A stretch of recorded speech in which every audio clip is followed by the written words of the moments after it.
So hopefully, fingers crossed, the technical side of things will keep with us. How are you faring, sir? Oh, good, doing well, as I say. Well, like everyone else, not leaving my house very much. Okay. So, hi, everybody. We are live on YouTube, and I want to thank you guys for joining us here. And welcome to CoronaCon Part 1. I'm still dubious about that name. I don't know if that was a good choice or not. Terrible name. It's a terrible name. It was a bad choice. I am so Yeah, sorry, everybody. son of a bitch. But I want to thank you guys for joining us. And with us today, thankfully, well and happy, are Alexander Hamilton, or Mr. Hamilton, and also the lovely and talented Mr. Mark Meer is Hello. with us. And I want to thank you guys for joining. So what we're trying to do here, just before we go into me picking these guys' brains apart, is kind of creating a place for people to congregate, chat, talk, and share their love of fandom in a time where we're not able to do that together like we normally can, thanks to the convention season kind of being waylaid by all of this bad stuff. And the ways that we can, people are finding ways to communicate and connect without having to actually physically be together. And this is going to allow us also to help our fellow artists, like Mark and his friends over at Dynasty, and also Mr. Hamilton, who is an artist that sells his wares at a lot of conventions, where he normally would be making some income there. Sadly, a lot of artists and creators are out of luck right now because of that. So the goal here is to kind of create that atmosphere and create some conversation and find ways that we can, people are, dealing with this and keeping their fandom live and being happy. So I want to thank you guys for being a part of this. Well, thank you. You don't mind if I work while we're doing this, do you? No, that's great. Please keep working. So I'm going to start with Mark. I wanted to ask you, because you and Belinda, your lovely wife Belinda, have been doing some amazing live videos in support of some of the groups that you guys are part of. And I wanted you to give you a chance to talk about those and why you're doing them, where people can find them. I will be posting links in this video once it goes back up on YouTube. But can you talk about that? Sure. Well, one of the first videos that went up was from the Citadel Theater, and my wife, Belinda Cornish, is a playwright. Her adaptation of Todd Babiak's The Garno Block was just about to start previews, actually. So the cast was fully rehearsed. They did a dress rehearsal, and then everything closed down. I got to see the dress rehearsal, so I'm one of the few people who saw it. But yeah, it was essentially the Citadel Theater wanting a lot of their productions that halted to have an online presence, and also just to, as you mentioned, try to connect in this time when everyone is shuttered inside their own houses.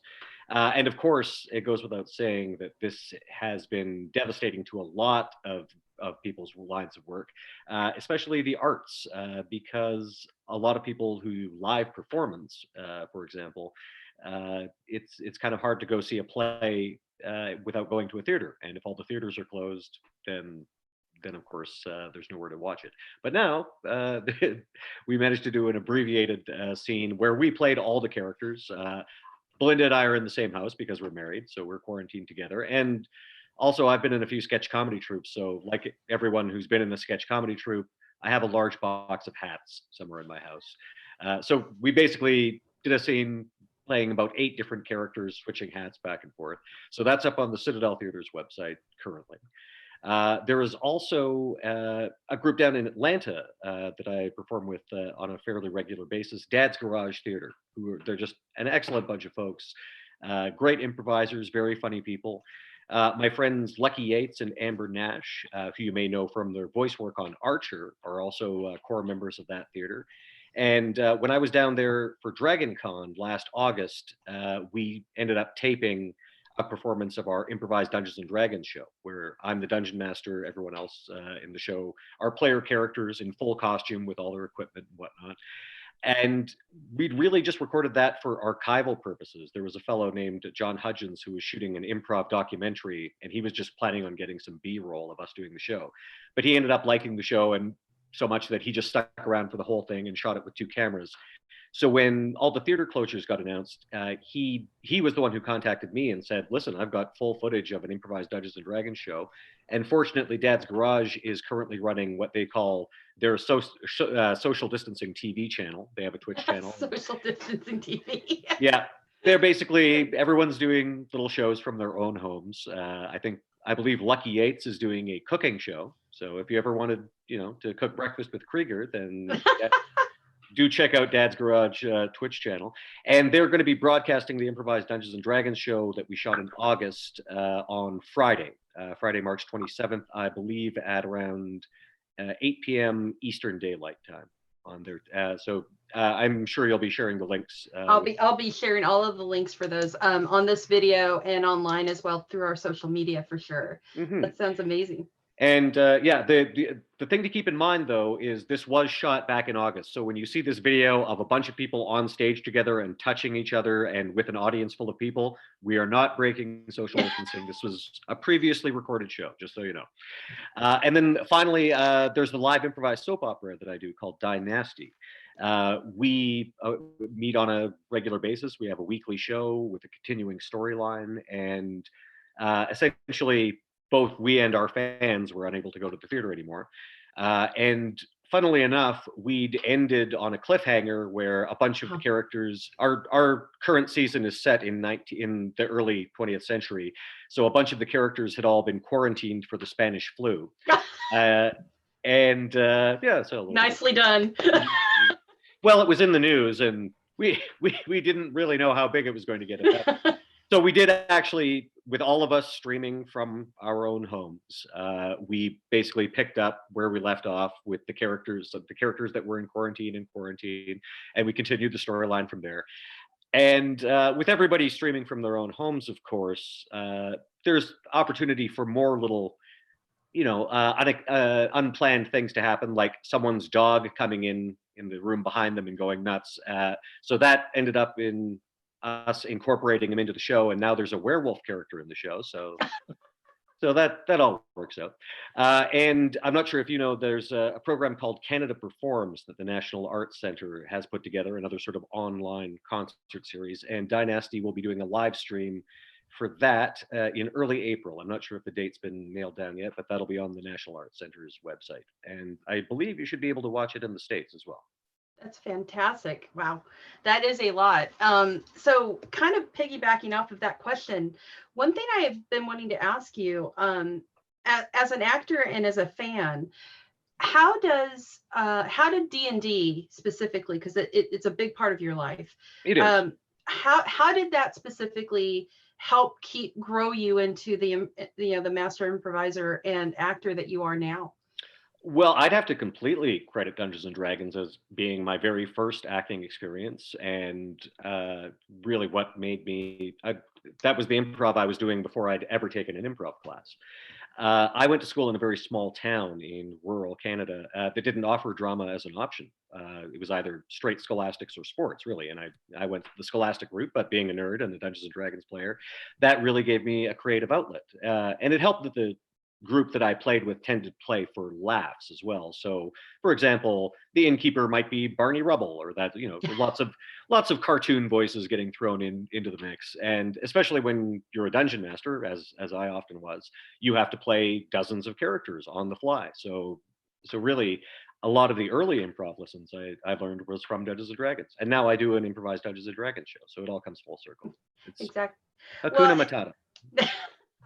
And one thing that I was telling Hamilton about previously, was the hilarious House of Frankenstein, which you introduced me to, and how that fandom and that show in particular created you in a way, because you had one guy doing multiple characters, mm-hmm. and you had all of these creatures, you had these monsters that were fascinating, and the incredible music. I still can't get over they had Mama Told Me Not to Come in a kids show, which is just hilarious to me.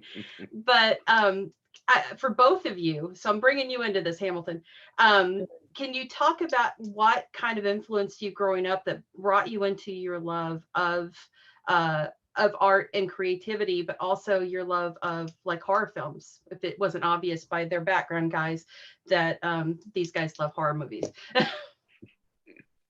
you want to go first? Do you want me to go? Oh, I've been talking forever, Hamilton. Over to you. All right.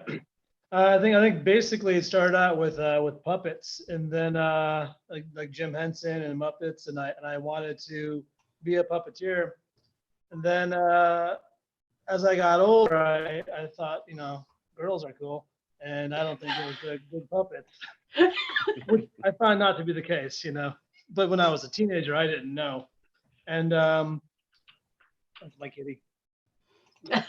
It's a werewolf. But then I got into horror film, and I started writing Rick Baker in the back of Fangoria, and he would write back, and tape Tom Savini on Betamax when he was on David Letterman, and I just became more fascinated with the horror films than puppets for a while. And now it's all full circle where it's puppets and horror. Does that answer? That is a good answer. So you're saying that Muppets and Jim Henson helped you find a love of horror films. Oh yeah. Well, that and also I loved the whole process of the makeup, and I picked up the Dick Smith book when I was a kid, and I had Fangoria magazine, and watching people become for horror films really made me go, wow, there's something to this. This is pretty cool. And little misanthrope growing up, so it was kind of a natural gravitation towards horror films. So did you read Famous Monsters growing up as well? How much did Forey Ackerman really kick into your brain about the love of horror? So Forey Ackerman didn't really register until I was more of an adult, because I loved Famous Monsters, but I didn't realize how important he was. As a kid, I was more interested in like the shock and the splatter, and in the 80s, that was more your Romeros and your Friday the 13th, and like the slasher, splatter stuff. And then as I got older, I began to appreciate the classic monsters and the Hammer horror film, and then by the time Forey Ackerman really registered as important, it's pretty near the end for him. But he's more important to me now than he was when I was forming. Gotcha. Mark, what about you? Well, funnily enough, like even before, well, I guess around the same time as Hilarious House of Frankenstein, Hamilton, and for those who don't know, Hilarious House of Frankenstein was basically a kids show in Canada that was shot. They shot everything over a 3-month period in the 1970, but in that time they shot well over 200 episodes with one guy playing a variety of classic monsters, a vampire character, a witch character, and all of the characters in the kids show lived in this haunted castle. So yeah, that definitely was a bridge to monster movies for me. But I like Hamilton was talking about monster makeup. There was a book I had when I was a kid that was just called Movie Monsters, and it basically had little entries on all the classic monsters, but also weirdly it had Blackula and Young Frankenstein in there. I had that book. Yeah, I think a lot of people of the same generation had that book, and it also had like little monster plays that you could put on in the back.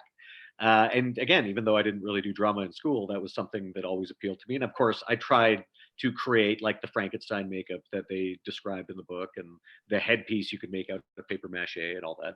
So yeah, it was always something that I loved, and I always liked Halloween and gravitated more towards the creepy, spooky, like Addams Family and monsters and whatnot.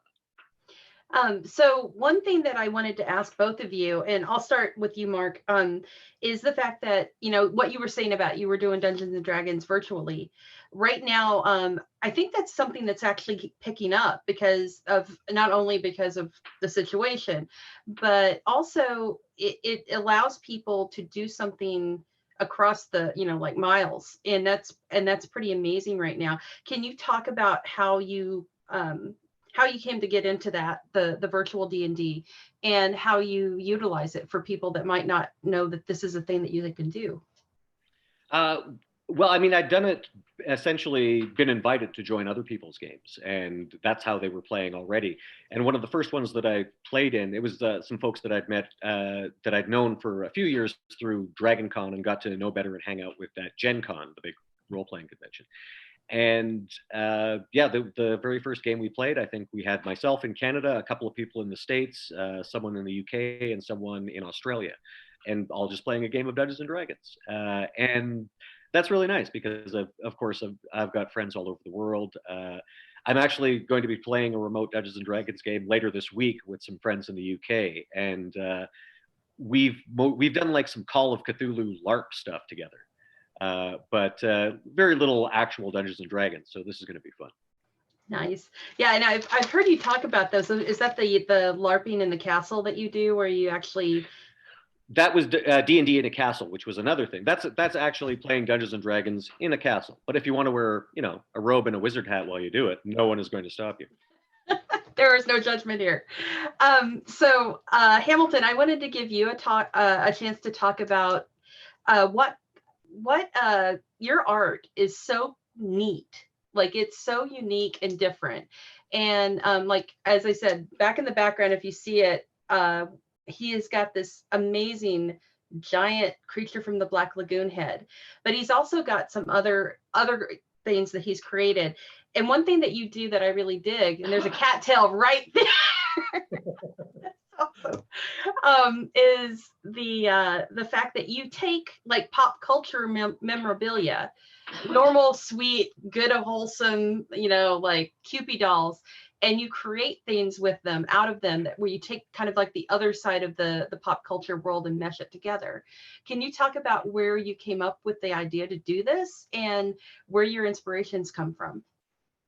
I have no idea where I got the idea. I had some Cupid dolls kicking around once, and I was like, that would be kind of cool if I made that into a divine from Pink Flamingos, and I did. And I just hello, kitty. Yeah. This is all she does. She knows when I'm doing something. Yeah. Then I just started doing Cupids. Then I started doing like Bob's Big Boys or Frisch's Big Boys, and then one day I got a message from Frisch's headquarters. And I was like, uh-oh, it's a cease and desist. But they were like, we love what you do. Can you do one for us? And they mailed me a case of damaged box Big Boy banks that I turned into everything from Ash from Evil Dead. And I unfortunately don't have a lot of stuff around at the moment because I once this whole thing hit, people have been very supportive about buying artwork. So I've just been, as I make it, I sell it. But I've let's see, I got this. Here's a little baby doll. The Baphomet. Nice work. Well, thank you. And then, so here's a little Cupid doll of old Greg. Yeah. Yeah. And then I'm working on, I don't know if how well you can see it. It's because it's still in its coding and stuff. But this is, I've been sculpting this one. It's going to be a plague doctor. I get a little mask. Because we all have twisted and dark sense of humor. Yeah, I mean, why not? Seems appropriate. But there's his little mask. Toucan Sam, but it's going to be able to come off. I do everything from like little tiny stuff like, and I'll like do reclaim. Like, here's my praying hands I turned into devil's hands. Those are fantastic. Thank you. Yeah, people love Satan.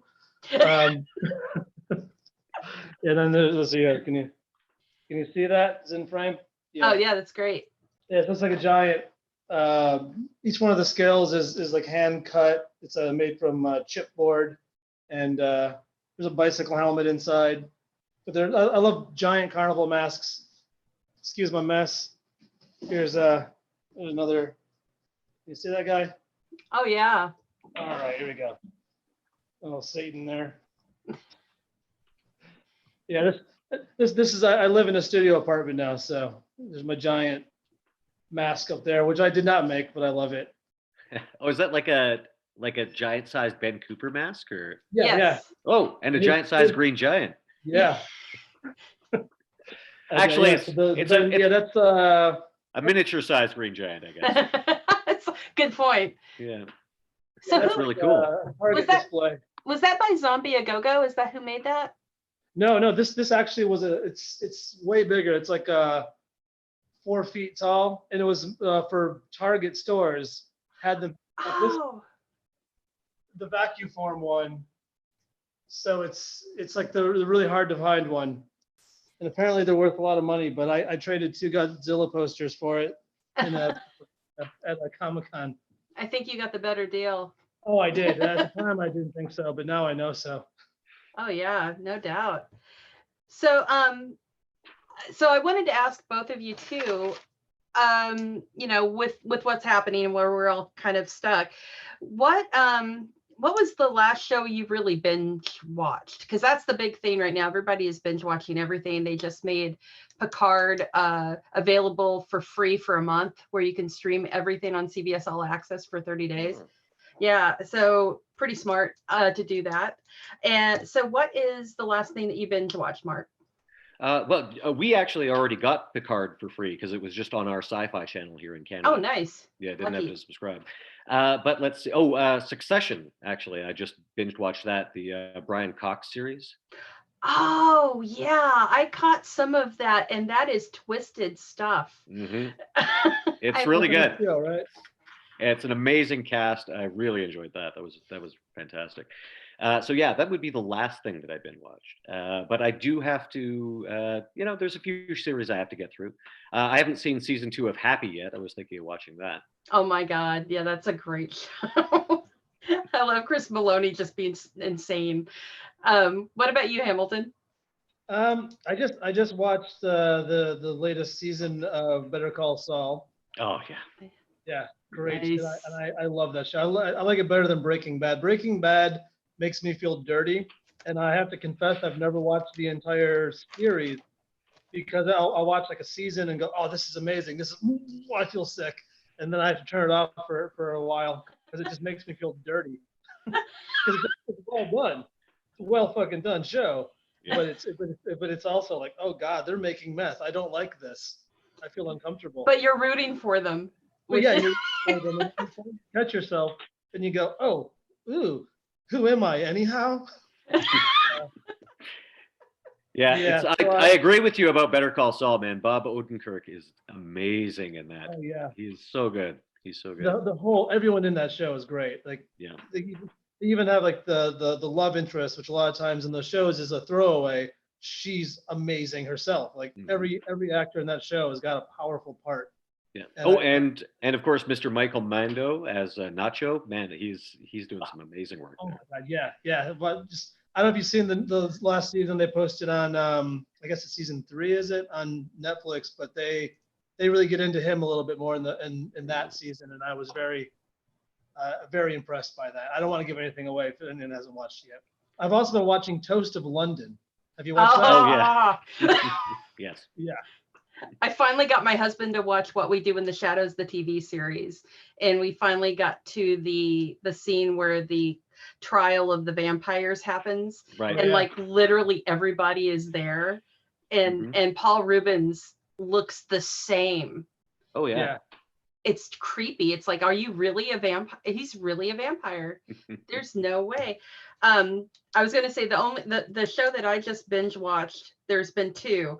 Sabrina, the Sabrina series on Netflix, which is truly disturbing on a lot of levels. And the stuff they've gotten away with is insane to me. But Michelle Gomez as Madame Satan is amazing in that. She is just fantastic.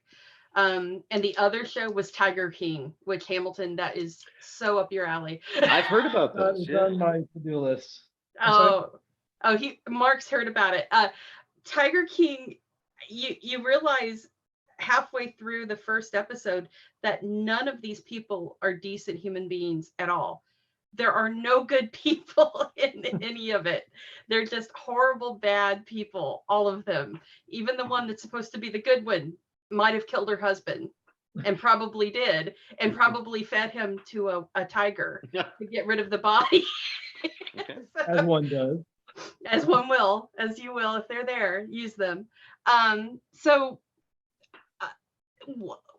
this is for Hamilton. Hamilton, what is the one piece that you have created that you've done your artwork with? What is the one that you're the most proud of out of all of it so far? It's really whatever I've done lately, because I find that every time I do a new any art, if it sits around too long, I hate it. Like I'm so super critical of my own work. I'm like, oh, I could have done this better. And I'm already looking at these ones here that have been sitting here for a couple of days, and I'm like, I should do more to that, but I have to get them out of the house. Otherwise, I'll just keep working and working and working and spend 50 hours on a piece that I sell for $100. This isn't worth it. So, kind of along that line, I know there are a lot of people right now that they're getting bored and they're wanting to do things. And you are really savvy with how you do your artwork. You're really good with finding ways to use free things, stuff around the house kind of a thing. Can you talk about, pointers or tips for people that might want to start creating, like you're doing a more, like taking old dolls or something like that and just creating something out of them? Yeah, like when you work with older dolls or any kind of doll, like you got to remember, like, plastic breaks down. You got to take that into account. Vinyl, like the softs, the squishy Barbie doll heads, that's like a vinyl, and then the bodies are usually like a polyethylene plastic, like an Army Man plastic. Paint doesn't really stick to that, so you need to do a secondary coat of some kind on top of it. But if you get like a harder plastic or a harder vinyl, you can flat spray paint over it to get your base coat and then work off of that. So it depends on like with these Cupid dolls, like this one here that I've been working with, I had to fill it with, I just jam it full of paper. Sometimes I'll put plaster in there, sometimes foam, but the foam will squeeze out. You just got to make it so it doesn't squeeze. And then I'll do like on these, I'll just take tissue paper. I got a nice black tissue paper and Mod Podge, and then I kind of cover it. It's labor intensive, but it's the best thing for it. Then you get like a harder plastic, like that's like a harder plastic one. You can actually spray paint directly onto that. You don't need to put any of the secondary coat because it won't squeeze in on you. And that's the thing, if you squeeze it, the paint will come off. So you can build off of that, and I'll do like a pretty simple base coat of stuff, but then I'll use whatever fits. Like I've used plastics. I use like this old Greg. The hair on it is a combination of this packing material, but you have to coat the whole thing. So that as it becomes almost rubberized, and then I'll kind of put that over top for the hair. And unfortunately, you can't feel this to the screen, but it's very firm, and it's been coated with like a smoothing coat of acrylic. Then also take this netting, whatever the fuck it is, and then that kind of goes on there too. And whatever works, then I'll build up with sometimes cardboard, sometimes I use actual, I use a lot of what's called chipboard. And chipboard is essentially, let's see, the easiest to find chipboard would be what comes with beers and sodas and macaroni and all that shit. Then this is the stuff that goes in between bottles. And then in my closet, I've got a giant industrial roll of it that costs a lot of money, but you can buy rolls of it for construction purposes. They put them on floors to not damage floors when they're doing construction. And then you can even get more specialty stuff. And I've done fiberglass, and I've done resins, and I've done all sorts of stuff. But at the end of the day, I really like the simple things. I like to be able to sit in my house and do them at my leisure. like I've been getting away from doing a lot of artwork for hire and just doing what I love doing, and which is kind of nice because I have other work. I make money elsewhere. I don't have to be an art whore anymore. But I still do it because I have to, compulsion. I remember when you made the horror babies, the little horror babies. The little monster And, babies, yeah. and I really screwed you over because I asked you to do a darkness for me, and it ended up being the hardest thing you've ever done, and you just charged me $20 for it. You know. But he created darkness from Legend. He made a little baby version of him for me, and the horns were like this big out of it. The thing itself was only this big. So one horn was the size of the actual baby part. I have it behind here somewhere, but I still own it. Yeah. No, I do little miniatures into those now.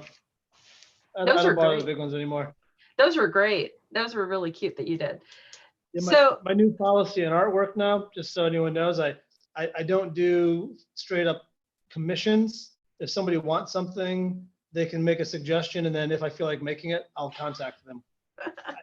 Because it sucks all the fun out of it. Like when you have to do something, you're like, oh God. Because I'll do a piece and everyone's like, oh, I want one of those, and I've already made it 3 times. Go on. There you go.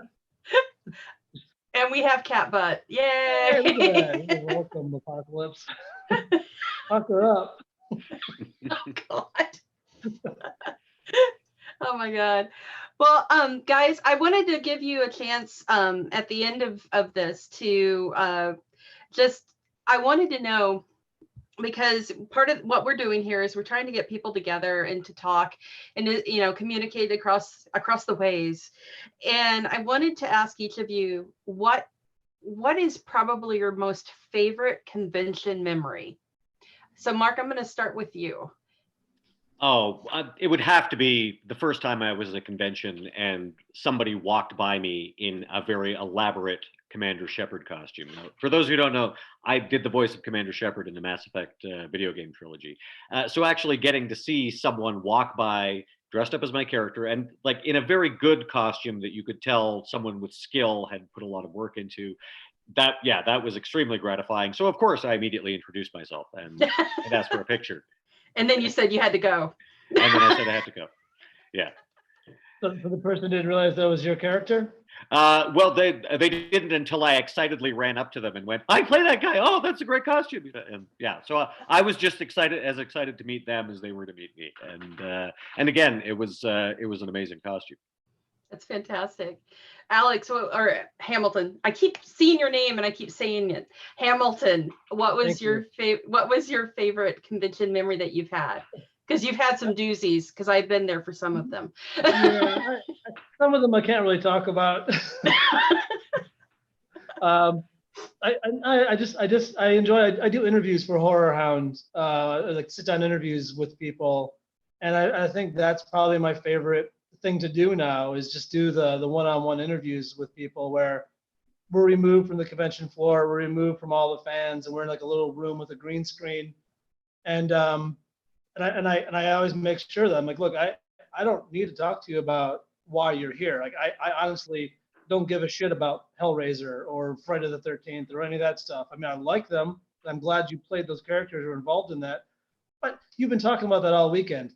What do you want to talk about? And then just finding out things about the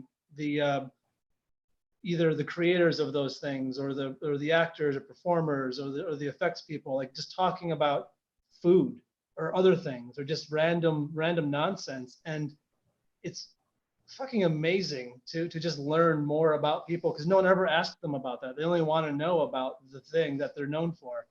And they just get sick of talking about it. And then watching them like light up and get really excited and have a good time. I enjoy that aspect of it. I also feel terrible for poor Doug Jones. He can't touch a single face right now.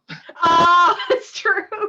Oh, poor Dougie. Yeah, he's a toucher. He's a very sweet, huggable man. Oh, that made me sad. Why did you have to say that? God. Yeah, the one that stood out for me that you did was when you spoke it was Scott Wilson, and you just sat there and talked for like 2 hours. Oh, actually, you know what? You mean at the convention? Mhm. I totally forgot about it. Yeah, it was Scott Wilson and Lou Temple, myself, and some other person. I forget who it was. I think you might have shown up at one point. I probably did. Yeah, but he just sat there. We went to my room where I had my bar kit and I made old fashions, and then went up to Scott's room and we got cigars, and then we went outside, and Lou Temple and myself were sitting there like, cheaper, Scott. Have you ever met? And he would regale us with stories of like meeting I'm sorry, blonde. Mae West? Not Mae West. Beheaded. Oh, Jane Mansfield. Jane Mansfield. Thank you. I don't know why I blanked out on that. But he said I don't know why everyone knows Marilyn Monroe, because Jane Mansfield was like that all the time, because she'd walk into a room and light it up, and where Marilyn Monroe would kind of like, she was a wallflower unless there's a camera. Then she would light up, but then she would kind of power down when no one was looking at her. And he also told us about the only time I ever worked with Paul Newman. And he said, oh God, that's my biggest regret, he apparently was so nervous about doing a reading for a project. He gets to the casting for it, and he was so nervous he took a shot of whiskey on an empty stomach. Oh. And he's in the reading, and he's so nervous he gets butterflies and he vomits into a garbage can, and the whole room smells of whiskey. And he goes, Paul Newman just leaned over and whispered and sat back, didn't say a word to him, and then he was basically blackballed from every Paul Newman project from that point forward. Oh. Yeah, and he goes, I always wanted to explain myself or apologize, but Paul Newman he was very intense. So yeah, I also got to do the very last interview with Scott Wilson. I didn't know at the time it was his last interview, and but it was everything seemed a little off. And then later on, after he passed, Sarah, one of his managers, told me that he only agreed to do it because it was me, and I get teary thinking about it. But he was apparently almost completely deaf, and he couldn't see my lips because I had a mustache. So he was guessing. He was guessing what I was asking him, and he just responded. So I was like, he's answering the questions very strangely. But but now I found out why, and it was good. Yeah, and he actually, I have a project that I'm working on that I'm not allowed to speak about. I've told you about it privately, but he was the reason why I went down this road. He was the one who told me, you need to write that script and make that movie. And, well, you just told everybody. Hey, I can tell you that. I can tell you that much. I'm not telling you what it is, but and he was supposed to be my star. And yeah. Yeah, Scott was amazing. Well, it's payback, bitch. So the one thing that I was gonna say was, because of Scott, you one of the best memories I think I've had at a convention, it was drinking moonshine with Scott, the killer from Wolf Creek, my friend Jerem, and then Scott Wilson ran into the hotel and grabbed Mads Mikkelsen and dragged him outside so he would drink moonshine with us. And you might have been there, and it was real. It was real moonshine, like real Kentucky, made in the hills. And Scott's drinking it like water at the time, and Mads is like, "What?" We handed it to him, and he just takes it and goes, "That's good." And it's like we got a Bond villain drinking moonshine with us. Was it the Applejack stuff? It was Applejack or peach pie, something like that. And then one of my other friends ate the actual peach inside the moonshine, which is just, that's not a good choice, but he did it, and he didn't die. I call it time travel juice. Because like you traveling 15 minutes into the future, and you're like, how the hell did I get here? And why is it later than a minute ago? Yeah, that's true.